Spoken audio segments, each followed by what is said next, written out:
And India's space research organization said the rocket blasted off half an hour ago from the southern spaceport of Sriharikota.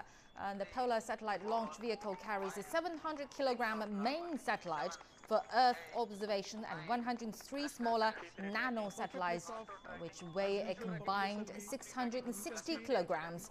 Nearly all of the nano satellites are from other countries, including Israel, Kazakhstan, and the Netherlands, Switzerland, and United Arab Emirates, and 96 are from the United States. If successful, India will set a world record as the first country to launch the most satellites in one go, surpassing Russia, which launched 39 satellites in a single mission in June 2014.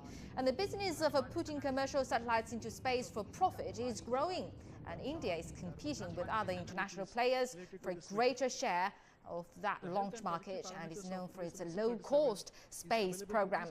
Last June, India set a national record after it successfully launched a rocket carrying 20 satellites, including 13 from the US. And in 2013, it sent an unmanned rocket to orbit Mars at a cost of just $70 million, compared with NASA's Maven Mars mission, which had a $670 million price tag.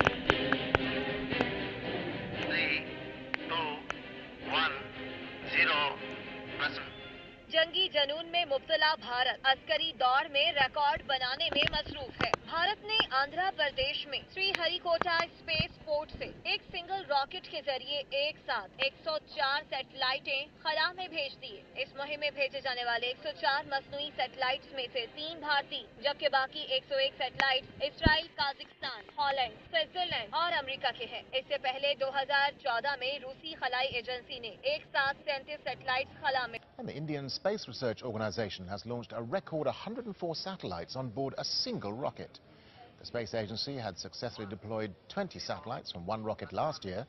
In 2013, the agency successfully launched the least expensive Mars mission to date, called the Mars Orbiter.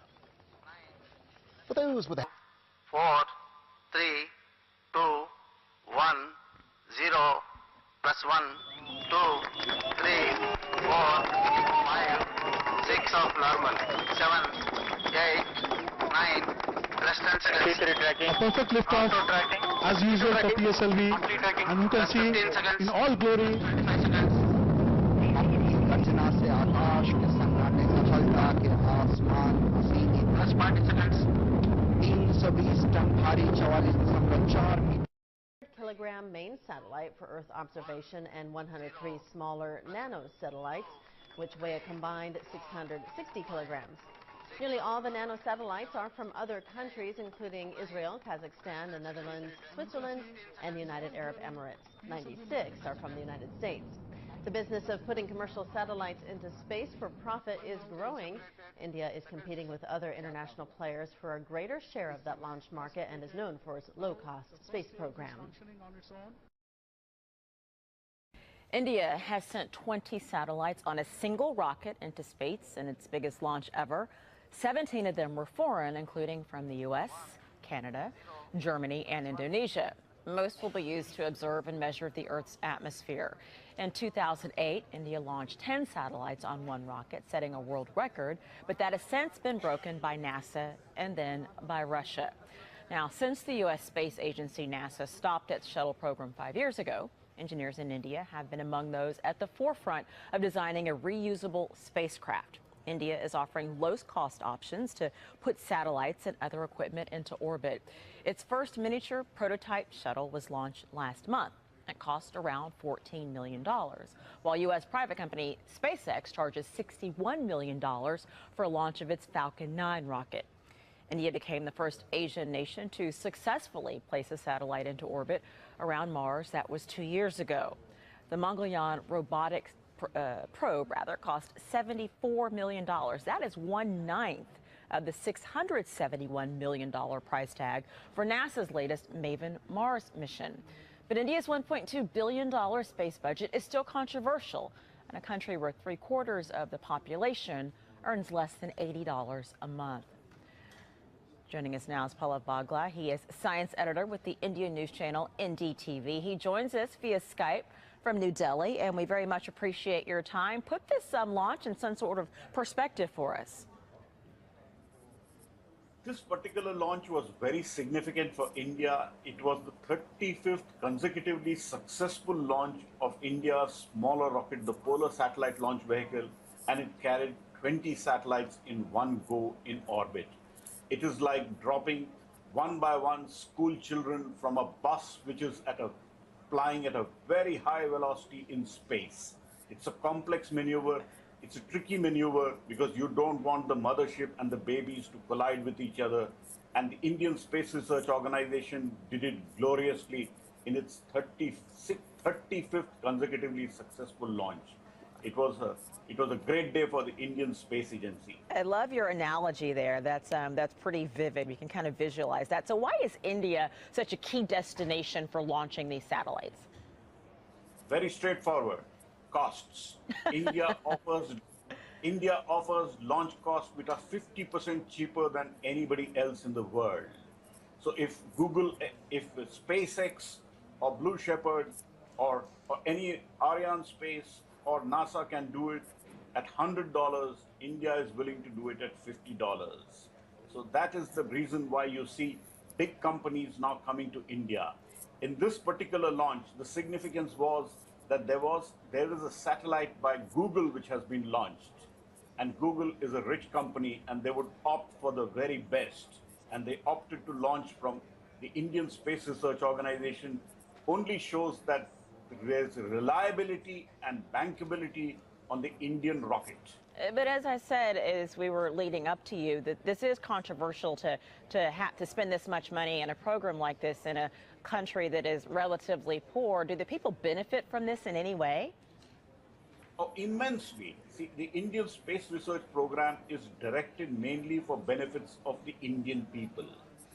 If Indian fishermen need to benefit, they benefit through getting to the right fishing zones. Indian farmers benefit by correct forecasts on when rains would arrive thanks to satellites. Whatever Indian news and entertainment industry does can be done only using satellites. So the Indian people are benefiting very much by the frugal and low-cost investment which India has done in its space program. India invests just over a little over $1 billion every year in space, and it gets much more by way of benefits for governance and for infrastructure development for the country using space technology. Mr. Pallav Bagla, thank you so much for your insight on this. Appreciate it. Thank you very much.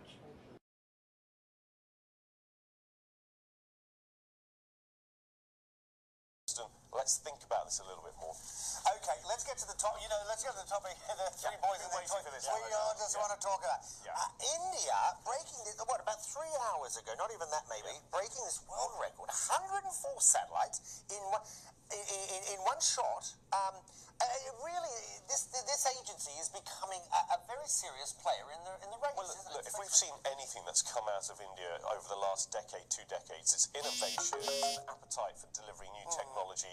We've seen it aggressively happen in tech markets, in other businesses, and this is another area that India is looking to lead on globally. Yes, it's broken the record, which I think the Russians held from 2012. 104, as you say, Aaron, satellites on this one rocket. Now, you know, the size of these things has changed drastically over the years. Great capability. 96 of them are from the US. Okay, so they're dealing with international markets here.